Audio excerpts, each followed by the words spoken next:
আলাইকুম। প্রতিদিনের মতো একটা ডেইলি ব্লগ নিয়ে চলে আসলাম আপনাদের সাথে। তো যেখান থেকে আমার ভিডিওটা দেখছেন আশা করি সবাই ভালো আছেন, আল্লাহর রহমতে আমিও ভালো আছি। তো আজকে বাহিরে প্রচুর প্রচুর বৃষ্টি হয়েছে, দেখাইতেছি আমার এইখানটা। এই যে আকাশটা পুরা মেঘলা হয়ে রয়েছে, এই যে বৃষ্টির পানি কিন্তু এখনও পড়তেছে। তো এত পরিমাণে বৃষ্টি হয়েছে, তো কী করবো ভাবলাম যে যেহেতু ঠান্ডা ঠান্ডা আজকে একটু খিচুড়ি রান্না করি, একদম সবজি খিচুড়ি রান্না করব। সবজি আবার এখানে একটু মাংস কষায় রাখছিলাম, এটা দিয়ে খিচুড়িটা রান্না করবো। আর সাথে হইলো সিদ্ধ শুটকির ভর্তা বানাবো। তো শুটকিগুলো সুন্দরভাবে ধুয়ে নিচ্ছি, আগে শুটকিটা ভেজে নিয়ে তারপরে খিচুড়িটা বসাই দিব। তো পুরো ভিডিওটা দেখেন, আশা করি ভালো লাগবে।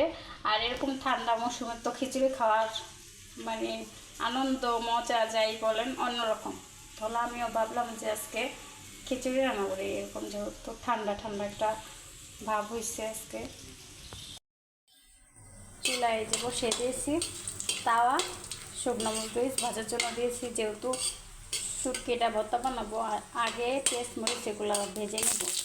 আর এইটা হইল ঝাল ঝাল যে মরিচটা, আমরা তো ঢাকা কারেন্ট মরিচ বলি, তো এই মরিচটা নিয়ে আসছি। এই যে এটা হালকা একটু ভেজে নিয়ে পরবর্তীতে আমি পেস্ট মরিচগুলো দিয়ে দেবো এখানে। এখন দিয়ে দেবো পেস্ট মরিচগুলো,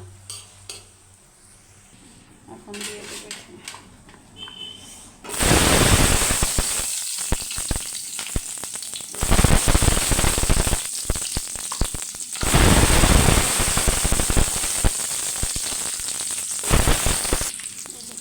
অনেকে এটা অনেকভাবে ভর্তা বানায়, তো এটা কাঁচামরিচ দিয়েও ভর্তা বানাইতে পারি, ভালো লাগে। আচ্ছা, আমার মনে হলো যেন শুকনো মরিচ দিয়ে খিচুড়ির সাথে ভালো লাগবে আর কি।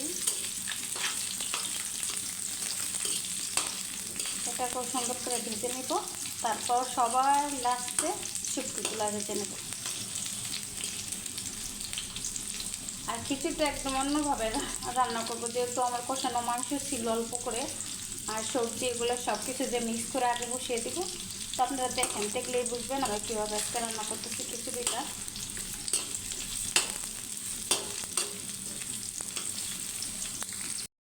খিচুড়িটার জন্য আমি সব কিছু বসাই দিচ্ছি, মানে তরকারিগুলো কষাই নিতেছি। আর এইখানে বলে দিতেছি, এটা কিন্তু গরুর মাংসর কিমা করা ছিল আমার কাছে, তো ওইটা দিয়ে আমি রান্না করতেছি।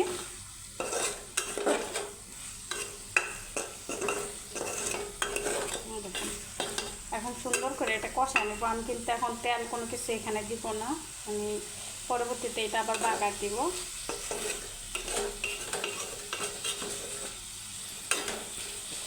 বাহিরের আকাশ পুরো একদম মেঘলা হয়ে রয়েছে, এখনও মনে হইতেছে বৃষ্টি আসবে।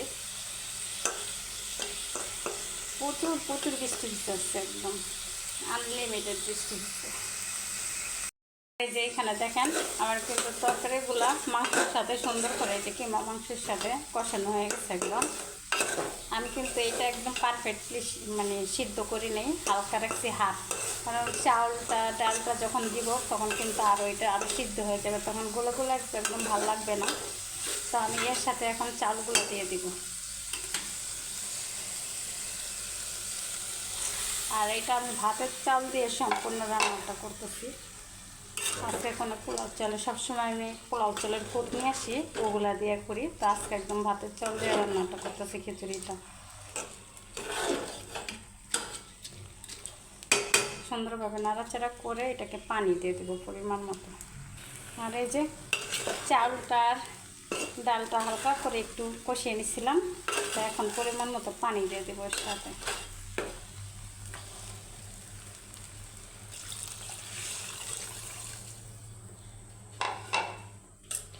একটু নাড়াচাড়া করে দেবো।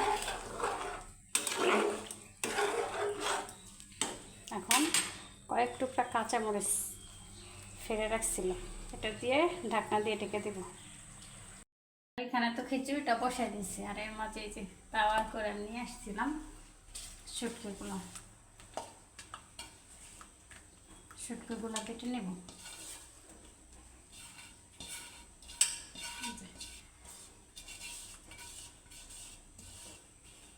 সামান্য পরিমাণে লবণ দিয়ে এটাকে এখন সুন্দরভাবে বেটে নেব আমি।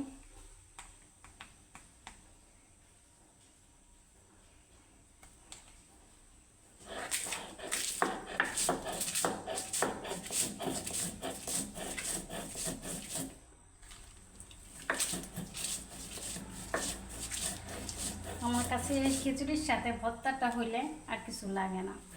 তো ভর্তাটা এইভাবে আপনারাও বানিয়ে নেবেন। খিচুড়ির সাথে যে কোনো একটা ভর্তা বানিয়ে নেবেন, তাহলে কিন্তু ভালো লাগে।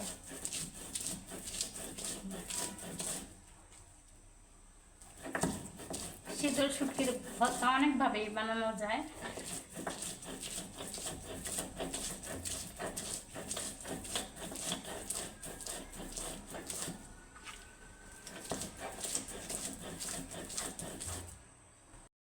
আর এই যে ভর্তাটা কিন্তু বানিয়ে নিয়েছি আমি।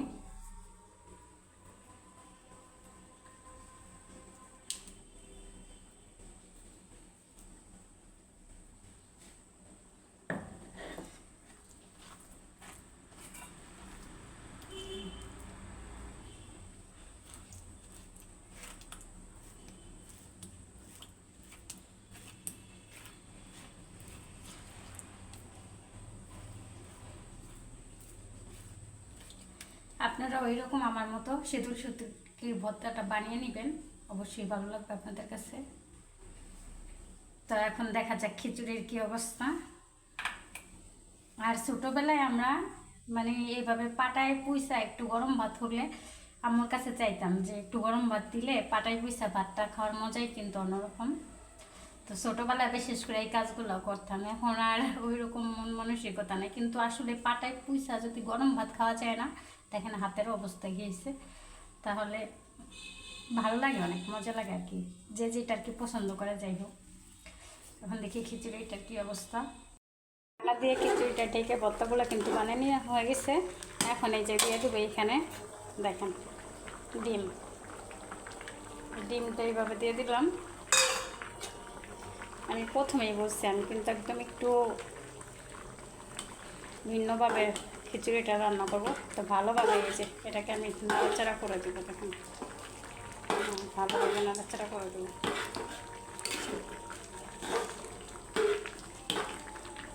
এখন ডিপ করে চুলার আঁচটা একদম ডিপ করে ঢাকনা দিয়ে ঢেকে দেবো। খিচুড়িটা কিন্তু আমার হয়ে আসছে। এখন কিছুটাই যে বিলাতি ধনিয়া কুচি দিয়ে দিচ্ছি। এখন এটাকে নামিয়ে রাখবো, নামিয়ে পেস্ট রসুন বেছে নেব। কড়াইয়ের মধ্যে আবার একটু পেঁয়াজ কুচি, একটু রসুন কুচি দিয়ে 2টা শুকনো মরিচ কেটে এইভাবে এই যে বাগার দিয়ে নিতেছি, এটা খিচুড়িতে দেবো। তো আমার মতো এইভাবে আপনারা খিচুড়িটা রান্না করে দেখবেন, অবশ্যই আপনাদের কাছে ভালো লাগবে। এই যে দেখেন, আমি কিন্তু এটার উপর দিয়ে দিচ্ছি। এখন সুন্দরভাবে নাড়াচাড়া করে দেব। দেখেন কতটা পারফেক্টলি হয়েছে।